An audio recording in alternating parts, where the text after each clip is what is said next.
हमारे चैनल ज्ञान the treasure subscribe करने के बाद आप ये बेल आइकन दबाएंगे तो हमारे जितने भी अपलोड्स हैं, जितने पॉपुलर अपलोड्स हैं, वो आपके पास ऑटोमेटिक मिलते चले जाएंगे।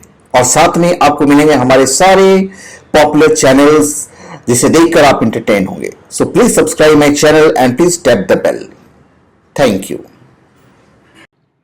आपका हमारे चैनल पे स्वागत है और हम आपको बताएंगे कैलाश सत्यार्थी के बारे में। बहुत कम लोग उनके बारे में जानते हैं, पर वो भारत के दूसरे व्यक्ति हैं जिन्हें नोबेल शांति पुरस्कार मिला है 2014 में।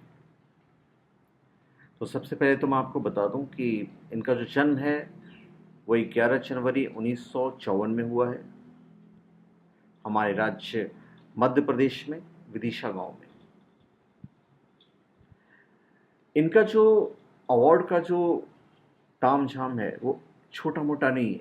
इन्हें जर्मनी में 1994 में दी अचेनर अंतर्राष्ट्रीय शांति पुरस्कार मिला है। 1995 में रॉबर्ट एफ कैनेडी मानवाधिकार पुरस्कार मिला है। 2007 में इतालवी सीनेट का पदक मिला हुआ है। अल्फोंसो कोमिन अंतर्राष्ट्रीय पुरस्कार इन्हें 2008 में मिला है और लोकतंत्र के रक्षक पुरस्कार 2009 में। नोबेल शांति पुरस्कार मैंने आपको बताया कि 2014 में मिला है।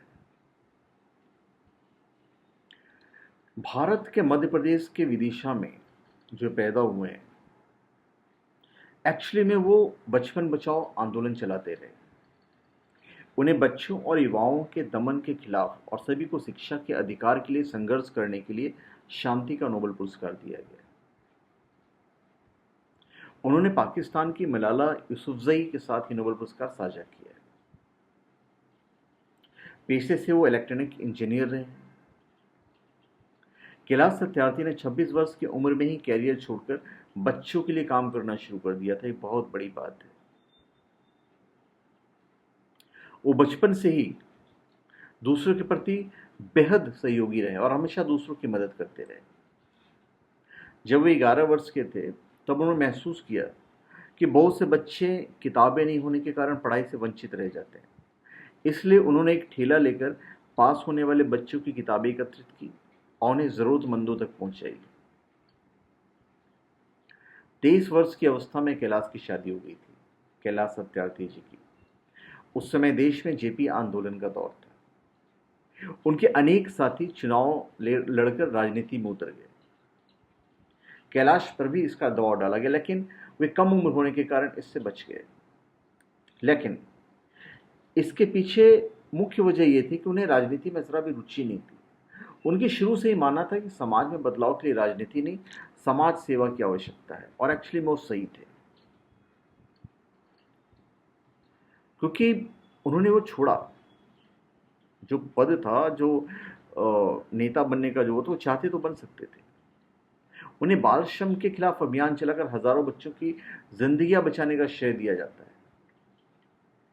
इस समय वो ग्लोबल मार्च अगेंस्ट चाइल्ड लेबर के अध्यक्ष भी हैं और इसके लिए उनके ऊपर हमले भी हुए हैं, बहुत सारे हमले हुए हैं। कैलाश सत्यार्थी की अपनी एक वेबसाइट है और उस वेबसाइट के मुताबिक बाल श्रमिकों को छुड़ाने के दौरान उन पर कई बार जानलेवा हमले हुए। 17 मार्च 2011 में दिल्ली की एक कपड़ा फैक्ट्री पर छापे के दौरान उन पर हमला किया गया था। इससे पहले 2004 में ग्रेट रोमन सर्कस से बाल कलाकारों को छुड़ाने के दौरान उन पर हमला हुआ है। तो बंदा अपनी जान पे खेलकर हमेशा बाल मजदूरों के लिए लड़ा है और फिर उन्हें नोबेल पुरस्कार मिला। इतनी आसानी से नोबेल पुरस्कार नहीं मिला है। नोबेल समिति ने बयान जारी करते हुए कहा था कि पुरस्कार सभी बच्चों के लिए शिक्षा और बच्चों को युवाओं के दमन के खिलाफ किए गए उनके संघर्ष के लिए दिया जा रहा है। यह जरूरी है कि बच्चों का आर्थिक शोषण न हो और हर बच्चा स्कूल जरूर जाए।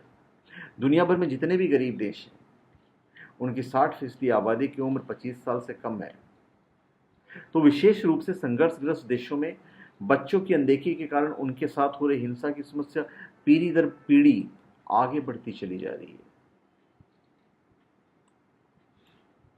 एक दिन उन्हें वासल खान नामक व्यक्ति ने बताया कि पंजाब के कीर भट्टा पर बच्चों से बंधुआ मजदूरी कराई जा रही है और उन्हें बेचने की तैयारी चल रही है।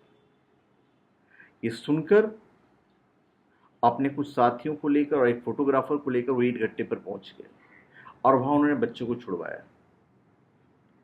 बंधुआ मुक्ति मोर्चा का गठन किया इन्होंने। कैलाश सत्यार्थी ने बचपन बचाओ आंदोलन की शुरुआत जो की थी, इसके लिए उन्होंने स्वामी अग्निवेश के साथ मिलकर बंधुआ मुक्ति मोर्चा का गठन किया और इस संस्था के लगभग 20,000 सदस्य हैं जो कालीन, कांच, ईट भट्टे, पत्थर खदानों, घरेलू बाल मजदूरी तथा साड़ी उद्योग जैसे खतरनाक उद्योगों में काम करने वाले बच्चे उनको मुक्त करवाता है। उनका अपना एक वैश्विक अभियान रहा है। बाल मजदूरी के खिलाफ चलने वाले अपने अभियान को कैलाश सत्यार्थी ने देश के साथ साथ विदेशों में भी फैलाया है। उन्होंने 108 देशों के 14,000 संगठनों के साथ मिलकर बाल मजदूरी विरोधी विश्व यात्रा आयोजित की है। छोटी मोटी बात नहीं है ये। इसीलिए उन्हें इतने सारे अवार्ड्स दिए गए, इतने सारे अवार्ड से उन्हें नवाजा गया है, क्योंकि इतने सारे जो अवार्ड जब इंटरनेशनल लेवल पे मिलता है तो उस आदमी में कोई ना कोई दम होता है और यही दम था उनके अंदर, जिनका नाम है कैलाश सत्यार्थी, और मैं उन्हें सैल्यूट करता हूं इसके लिए। तो धन्यवाद, आपका हमारे चैनल पर स्वागत है। आप हमारे चैनल पर सब्सक्राइब करें और अपने कमेंट दीजिए। धन्यवाद।